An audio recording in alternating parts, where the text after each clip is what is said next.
కర్కాటక రాశివారికి ఈ ఉగాది నుండి ప్రారంభమయ్యే సంవత్సరం భావోద్వేగాలు, కుటుంబం, ఆర్థిక స్థిరత్వం మరియు అంతర్ముఖ ఆలోచనలతో కూడినదిగా ఉంటుంది. మీరు సహజంగా సున్నితమైన హృదయం, కుటుంబానికి ప్రాధాన్యమిచ్చే స్వభావం కలిగినవారు. ఈ ఉగాది తర్వాత మీలో ఉన్న భావోద్వేగ బలం మరింత స్పష్టంగా బయటపడుతుంది. గతంలో మీకు కలిగిన అనిశ్చితి లేదా భయం క్రమంగా తగ్గిపోతుంది. అయితే ఈ సంవత్సరం మీకు ముఖ్యమైన పాఠం భావోద్వేగాలకు లోను కాకుండా ఆలోచించి నిర్ణయం తీసుకోవడం. ఉద్యోగపరంగా ఈ సంవత్సరం ప్రారంభం కొంత నెమ్మదిగా అనిపించవచ్చు. ఉగాది తర్వాత మొదటి 3 నెలలు పనిలో మార్పులు, బాధ్యతలు పెరిగే అవకాశం ఉంది. మీరు కష్టపడి పనిచేసినా వెంటనే గుర్తింపు రాకపోవచ్చు, కానీ సంవత్సరం మధ్యభాగంలో మీ కృషి ఫలిస్తుంది. ఉన్నతాధికారులు మీ విశ్వసనీయతను గుర్తిస్తారు. పదోన్నతి లేదా అదనపు బాధ్యతలు వచ్చే అవకాశం ఉంది. కొందరికి ఉద్యోగమార్పు ఆలోచన వస్తుంది. ఆ నిర్ణయం తీసుకునే ముందు పూర్తిగా పరిశీలించాలి. ప్రభుత్వ, విద్య, హెల్త్కేర్ రంగాల్లో ఉన్నవారికి మంచి ఫలితాలుంటాయి. వ్యాపారస్తులకు ఈ ఉగాది తర్వాత స్థిరమైన అభివృద్ధి ఉంటుంది. మీరు జాగ్రత్తగా వ్యవహరించే స్వభావం కలిగి ఉండటం వల్ల పెద్ద నష్టాలుండవు. భాగస్వామ్య వ్యాపారాల్లో పారదర్శకత అవసరం. సంవత్సరం మధ్యలో కొత్త ఒప్పందాలు కుదిరే అవకాశం ఉంది. ఆహార వ్యాపారం, హోటల్, ఇంటీరియర్, కుటుంబ వ్యాపారాల్లో ఉన్నవారికి లాభాలు పెరుగుతాయి. పెట్టుబడులు పెట్టే ముందు కుటుంబ సభ్యులతో చర్చించడం మంచిది. ఆర్థికపరంగా ఈ సంవత్సరం మిశ్రమంగా ఉంటుంది. మొదటి భాగంలో ఖర్చులు పెరిగే అవకాశం ఉంది. ముఖ్యంగా ఇంటి మరమ్మతులు, కుటుంబ అవసరాలు, పిల్లల చదువు వంటి ఖర్చులు రావచ్చు. కానీ సంవత్సరం మధ్య తర్వాత ఆదాయం మెరుగుపడుతుంది. గతంలో పెట్టిన పెట్టుబడులు కొంత లాభాన్నిస్తాని. పొదుపు చేయడంపై దృష్టి పెట్టాలి. అప్పులు ఉంటే వాటిని క్రమంగా తీర్చే అవకాశం ఉంటుంది. ఊహాజనిత పెట్టుబడుల విషయంలో జాగ్రత్త అవసరం. కుటుంబ జీవితం విషయంలో ఈ సంవత్సరం ముఖ్యమైనది.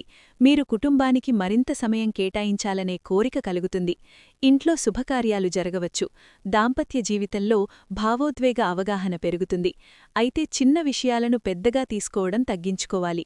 మాటల్లో మృదుత్వం పాటిస్తే సంబంధాలు మరింత బలపడతాయి. పెళ్లికాని వారికి ఈ సంవత్సరం వివాహయోగం కనిపిస్తుంది. మంచి పరిచయాలు ఏర్పడతాయి. విద్యార్థులకు ఈ సంవత్సరం శ్రమ అవసరం. మీరు భావోద్వేగాలకు లోను కాకుండా చదువుపై దృష్టి పెట్టాలి. పోటీ పరీక్షలు, మెడికల్, సైన్స్, ఆర్ట్స్ రంగాల్లో చదువుతున్నవారికి అనుకూల సమయం. ఏకాగ్రత పెంచుకుంటే మంచి ఫలితాలు సాధించగలుగుతారు. సంవత్సరం చివర్లో విజయం సాధించే అవకాశం ఉంది. ఆరోగ్యపరంగా ఈ సంవత్సరం మితమైన జాగ్రత్త అవసరం. ఛాతీ, కడుపు, జీర్ణకోశ సంబంధిత సమస్యలు రావచ్చు. భావోద్వేగ ఒత్తిడి ఆరోగ్యంపై ప్రభావం చూపవచ్చు. క్రమం తప్పకుండా వ్యాయామం చేయడం, యోగా, ధ్యానం చేయడం మంచిది. సమయానికి భోజనం చెయ్యాలి. నిద్ర సరిపడా ఉండాలి. నీటిని ఎక్కువగా తాగడం ఆరోగ్యానికి మంచిది. సంవత్సరం మధ్యలో ఒక ముఖ్యమైన మార్పు సంభవించవచ్చు. అది ఉద్యోగ మార్పు, ఇంటి మార్పు లేదా కుటుంబంలో ఒక శుభవార్త కావచ్చు. మొదట్లో ఆ మార్పు కొంత భయాన్ని కలిగించినా తర్వాత అది మీకు అనుకూలంగా మారుతుంది. విదేశీ ప్రయాణయోగం కొందరికి ఉంటుంది. ముఖ్యంగా కుటుంబంతో కలిసి యాత్రలు చేసే అవకాశం ఉంది. సామాజికంగా మీ గౌరవం పెరుగుతుంది. మీరు ఇతరులకు సహాయం చేసే స్వభావం కలిగి ఉండటం వల్ల సమాజంలో మంచి పేరు పొందుతారు.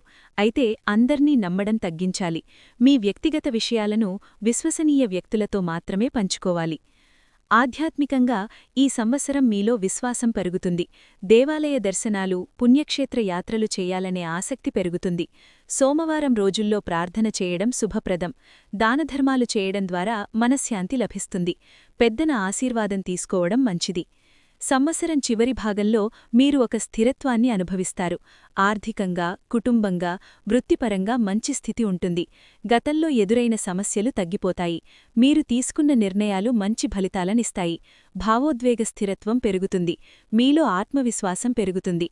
మొత్తానికి ఈ ఉగాది నుండి కర్కాటక రాశివారికి కుటుంబ సౌఖ్యం, ఆర్థిక స్థిరత్వం, అంతర్ముఖ అభివృద్ధి కలిసిన సంవత్సరం ప్రారంభమవుతుంది. భావోద్వేగం మీ బలం, కానీ ఆలోచనతో తీసుకున్న నిర్ణయం మీ విజయానికి కారణమవుతుంది. కుటుంబం, ఆరోగ్యం, ఆర్థికం, వృత్తి ఈ 4 అంశాల్లో సమతుల్యత పాటిస్తే ఈ సంవత్సరం మీకు శుభ ఫలితాలనందిస్తుంది. దేవుడిపై విశ్వాసం, మీపై నమ్మకం ఉంటే ఈ ఉగాది నుండి ప్రారంభమయ్యే కాలం మీ జీవితంలో శాంతి, ఆనందం, విజయాన్ని తీసుకువస్తుంది.